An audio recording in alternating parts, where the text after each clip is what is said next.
I am speechless. लेकिन आज मैं सिर्फ इतना ज़रूर कहता हूँ कि मेरे पास अल्फाज बिल्कुल नहीं है खान साहब के शुक्रिया अदा करने का, या जो उन्होंने एतमाद किया मेरे ऊपर, या KPK के ऊपर, या हमारी पूरी टीम के ऊपर। इसका मेरे पास अल्फाज नहीं है शुक्रिया अदा करने के लिए। लेकिन मैं खान साहब के नॉमिनी, नुमाइंदा, जाननशीन के हैसियत से हूँगा। PTI वही है जो खान साहब की है। खान साहब लीडर है, चाहे वो जेल के अंदर है चाहे वो जेल के बाहर है। खान साहब लीडर, चेयरमैन थे, चेयरमैन है और इंशाअल्लाह ताहयात चेयरमैन रहेंगे, ये फैसला हो चुका है। मैं उस वक्त तक इस सीट पे अपनी जिम्मेदारियां निभाऊंगा जब तक खान साहब वापस अपनी सीट पे बाइज्जत तौर पे वापस नहीं आते, और इंशाअल्लाह वो दिन दूर नहीं होगा जब वो बड़े असूख के साथ इंशाअल्लाह ताला वापस आएंगे। हो सकता है कल ही हो, अल्लाह करे कल ही हो। लेकिन इतनी ये जरूर बताता हूँ कि हमारा नजरिया वही है, PTI वही है, काम वही है, स्ट्रगल वही है जो खान साहब ने इब्तिदा की और खान साहब चला रहे। वही हमारा अव्वल है, वही हमारा आखिर है, वही हमारा नजरिया है जो खान साहब का है।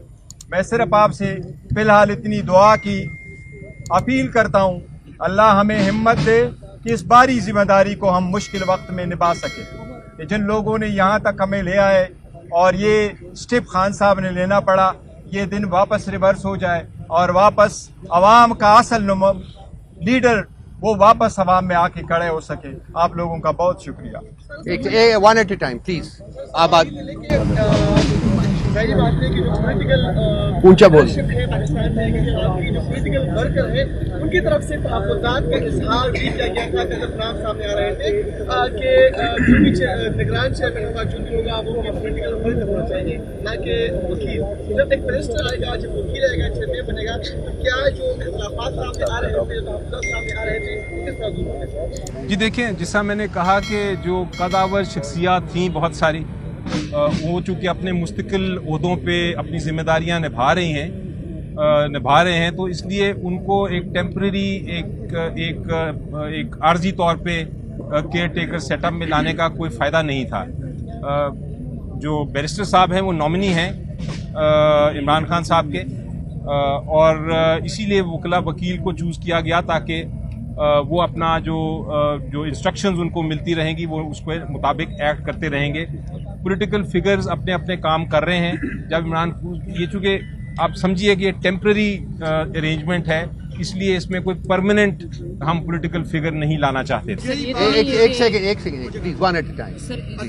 पहले आए हैं जी, पहले बात करें। सर, इस तरह तो नहीं है कि जो आपकी सियासी मुखालिफिन है उनकी ये ख्वाहिश थी कि इमरान खान को किसी तरीके से साइड पे किया जाए, तो क्या वो अपने मकसद में कामयाब तो नहीं हो गए? और अगली इलेक्शन में खान साहब तो आप देख रहे कि वो बाहर ही होंगे इलेक्शन से। देखिए जी, ये स्टॉप गैप अरेंजमेंट उसी जो स्ट्रेटजी है दूसरी साइड की, उसी का तोड़ है। ये उसी का तोड़ है जो कि जो स्ट्रेटजी है दूसरी साइड की, ये जो हमने फैसला किया, ये उसी स्ट्रेटजी की काउंटर स्ट्रेटजी है। ये कोई -1 नहीं, जिस तरह मैंने कहा, ये कोई कू नहीं। और ये जो नॉमिनेशन है उसे ही आपको जाहिर हो जाता है कि ये प्योर नॉमिनेशन है और प्योर टेम्पररी अरेंजमेंट है। हो सकता है अगर कोई हम कदावर शख्सियत लाते तो आप फिर ये सवाल पूछ सकते थे मेरे से, लेकिन ऐसी बात नहीं है। कल जब यही बात शेर अफजल मरवत साहब ने की थी तो पार्टी की जानब से बड़ा सख्त डिनाइल आया था, और फिर सोशल मीडिया पे जो है वो तारिक इंसाफ के कुछ अकाउंट से हमने उनकी ट्रोलिंग भी देखी। वो सीनियर नायब सदर हैं पार्टी के, वो यहाँ पे मौजूद नहीं है, वो खान साहब की लीगल टीम का भी हिस्सा है। तो क्या वो जो कहते हैं कि पार्टी के अंदर भी गद्दार लोग मौजूद हैं, उससे उनके बयानिए को तक़वियत मिलेगी? नहीं, देखिए जी, वो मरवत साहब ने जो कहा था वो भी दुरुस्त थी बात, क्योंकि वो मीटिंग में बैठे हुए थे।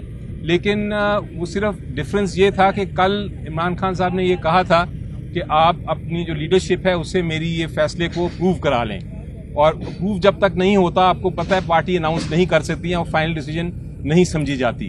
तो वो जब शाम को, जैसा मैंने बताया कि जब मैंने ये सारी चीज़ें बताई और ये डिस्कशन हुई, तो उसके बाद वो मेन लीडरशिप जो है उन्होंने प्रूव कर दिया। तो फिर मैंने आज अनाउंस कर रहा हूँ, मुझे जिम्मेदारी दी थी उन्होंने ये अनाउंस करने की, मैं इसलिए जिम्मेदारी अनाउंस कर रहा हूँ। तो इसलिए कोई किसी किस्म का कॉन्फ्लिक्ट किसी के दरमियान नहीं है, ना होना चाहिए। अगर हुआ तो मैं फिर उसको इंशाल्लाह रिजॉल्व कर लूंगा। Just a second, care taker chairman, ये नई इस्तेलाह हम देख रहे हैं पाकिस्तानी सियासत में, भारतीय जनता पार्टी इलेक्शन में। ऐसा ना हो इलेक्शन कमीशन इस लफ्ज के ऊपर भी कोई आपके साथ कोई तनाज़ा खड़ा कर दे और नई मुश्किल खड़ी हो। कागज पे चेयरमैन ही होगा लिखा हुआ, तो कानूनी कार्रवाई पूरी करेंगे।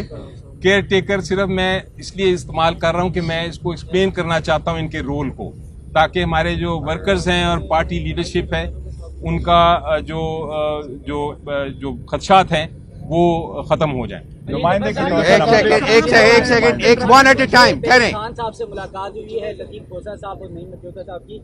वो दोनों अडियाला जेल के बाहर ये कह रहे हैं कि चेयरमैन पीटीआई ही इमरान खान साहब ही चेयरमैन होंगे, तो फिर आप यहाँ पे प्रेस कॉन्फ्रेंस कर रही है आधा घंटे पहले की बात। जी देखें, पहली बात तो उन्होंने पता नहीं कहा है कि नहीं, ये मुझे नहीं पता। अगर उन्होंने बयान किया है तो उनका अपना ये बयान हो सकता है, उसको मुझे तरदीद करने की जरूरत नहीं, आप उनसे खुद ही पूछ लें।